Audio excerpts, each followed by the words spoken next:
Hey everybody, I'm Axel, the Wondrous Writing Witch. Thank you for joining me today. I hope you're all having a wonderful week so far. Today I'm going to be talking about my favorite tropes related to our heroes. I would love to chat with you guys in the comments, so please leave your favorite heroic tropes in the comments below.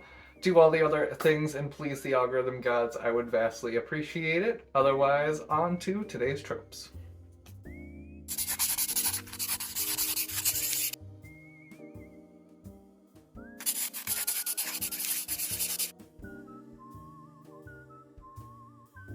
To start off this list, I really find it interesting and fascinating when our hero has amnesia, and generally I like it more when it's from the beginning, not something they develop. But if they have it in the beginning, then I'm really intrigued and really interested in the mystery of who they were and who they will become depending on how long they have said amnesia.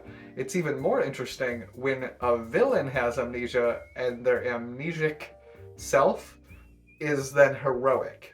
It's neat. It's a fascinating little form. I know that the amnesia trope isn't usually done correctly, medically speaking, but I do appreciate it when we get it from the get-go, and it's like this mystery kind of thing.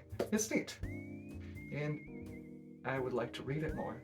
Next on this list is the anti-hero, because as much as I love Aang from the Avatar series, I need my heroes to be a little grittier and a little more realistic about permanently ending certain villains.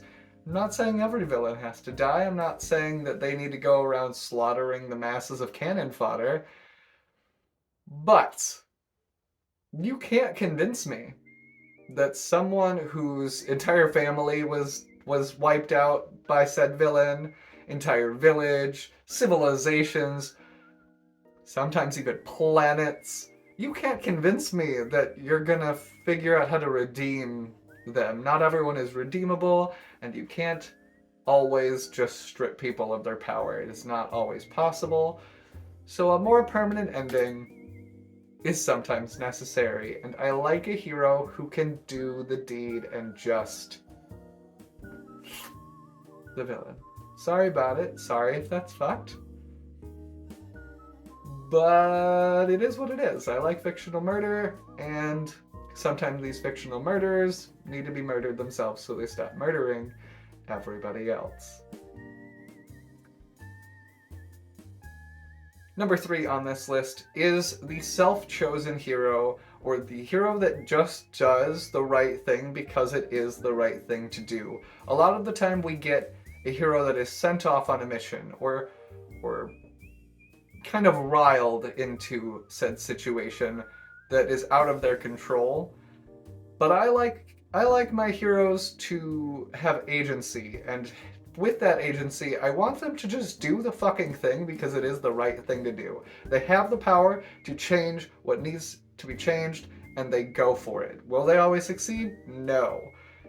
Can it lead to a whole slew of problems? Yes. However, I appreciate the initiative. I do.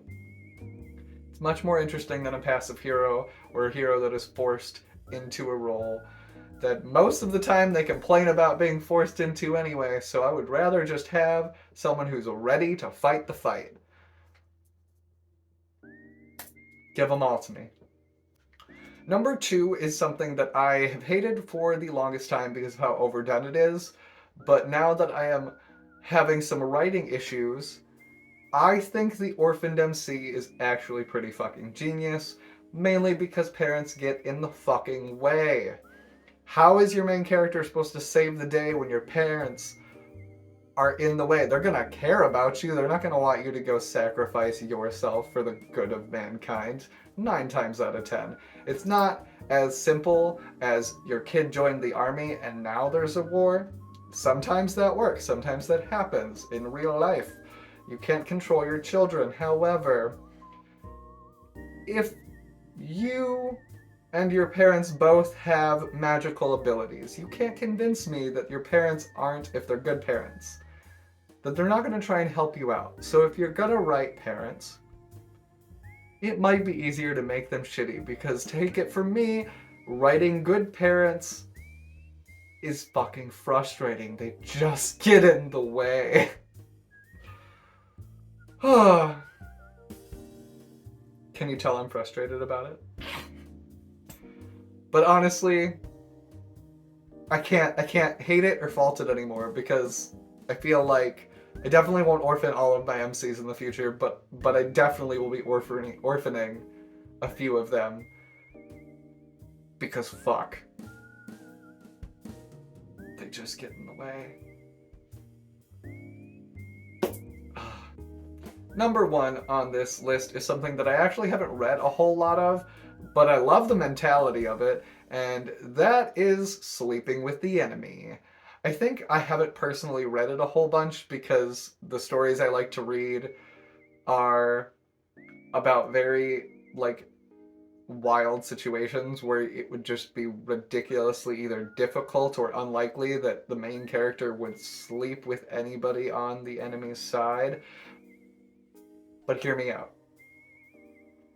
Give me a Batman and Catwoman any day, and I will be a happy camper. It is spicy, it's dramatic and scandalous, there's forbidden romance in there, and then you can add the fuckery. Like if your MC thinks they can trust the baddie that they've been in bed with, and that leads to betrayal of so many kinds, and plans can go awry. It's perfect. There's so much you can get out of Sleeping with the Enemy besides just how hot it is. There's so much potential for story development and shenanigans. I'm just a fan. So, if you know any books that there is Sleeping with the Enemy involved, send them my way. DM me these recommendations, comment them below. I need to read more of it. I love the spice. I love it. I am here for it.